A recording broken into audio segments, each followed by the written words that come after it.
A storm has wrecked your ship, but the shore is near. Let the waves draw you in and wash anew you out. Why ride this vessel called a body when who you really are is a soul untethered?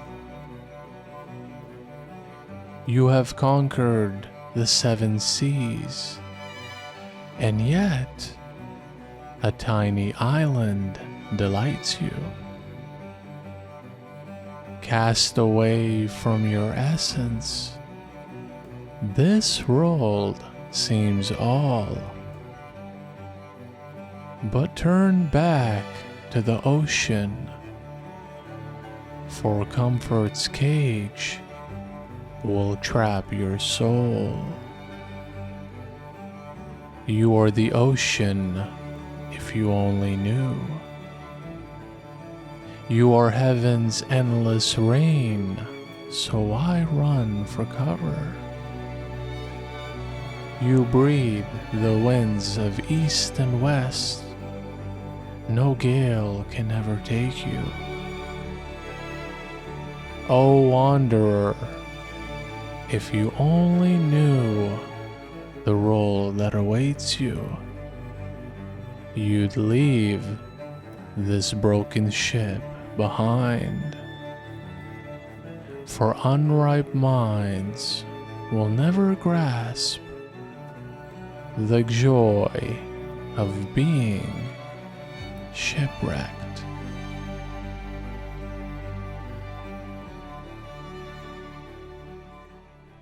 The idea of being shipwrecked can sound kind of frightening. Who would ever want to be lost or abandoned at sea with no way to get back to where you came from? The answer is probably no one. But if you think about it deeply, being shipwrecked is sort of what it feels like to be on our spiritual journey. We travel to an unknown place and don't really know if we will ultimately get there or not. Along the way, we face many challenges that test our resolve both externally and internally.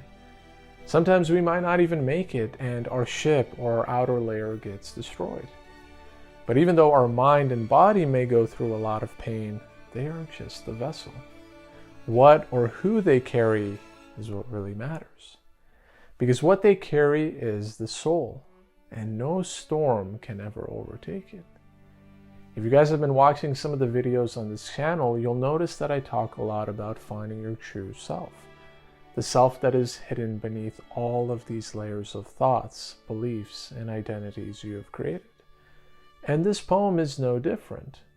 The inspiration for the idea of being shipwrecked actually came from a line in one of Rumi's quotes, where he says, "In kishti tufan zada, akhir kinare mein rasad." Translated from Farsi, this basically means a storm has wrecked your ship, but in the end, the shore will come. And of course, Rumi doesn't mean an actual ship. He's talking about our body, or the part of us that we so easily identify with. Rumi is saying to not lose hope if you experience pain and suffering in your life. They only cause damage to your outer layer, but never your inner layer. In fact, you need that suffering to some extent to reveal your inner layer. You need to smash the hard and rigid shell to find the beautiful pearl nestled inside. And you are that pearl. Contrary to what you think, you are not the shell. You are always the pearl. So going back to this theme of being shipwrecked, you are not the ship. You are the passenger on the ship. So even if the ship gets damaged and destroyed, the passenger, or what is your soul, will still be able to travel freely to wherever the heart desires. Let the waves of divine love draw you in and wash anew you out. The you that has been buried underneath this ego, underneath this illusion. You are a soul untethered, but in your attempts to make something of this world, you have anchored this soul so that you can no longer move.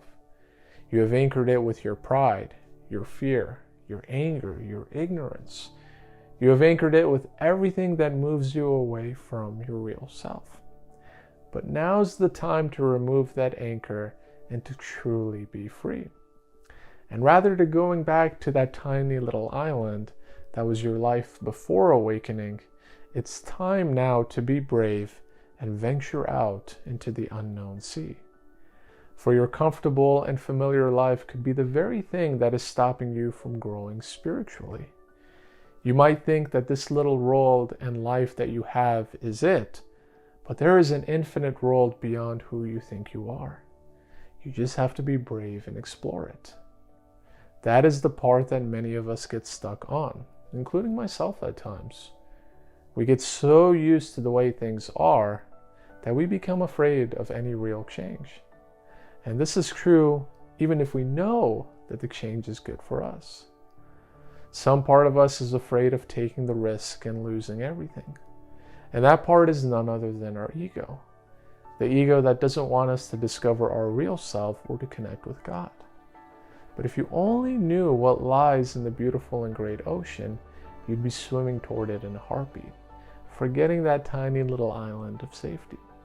You would swim for days to become one with your beloved, not minding what happens to you at a physical, mental, or even a spiritual level. That is the kind of deep divine love I'm talking about. When you are no longer concerned about yourself, but instead will give everything to return home and be with your Creator. There is no greater joy or peace than this. So tap into the pearl inside you and leave this broken ship you have clung on to. You will find nothing there.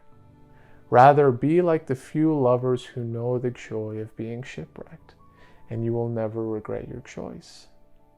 As Rumi himself says, what is your life about anyway? Nothing but a struggle to be someone. Nothing but a running from your own silence. So I hope you guys enjoyed this video. Please don't forget to reach out and let me know what you think in the comments below. I always love hearing your thoughts, especially when it comes to unraveling the mystery behind these beautiful and insightful poems.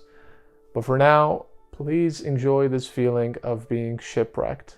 Don't resist it. And I hope our paths will cross again soon in this beautiful and great ocean.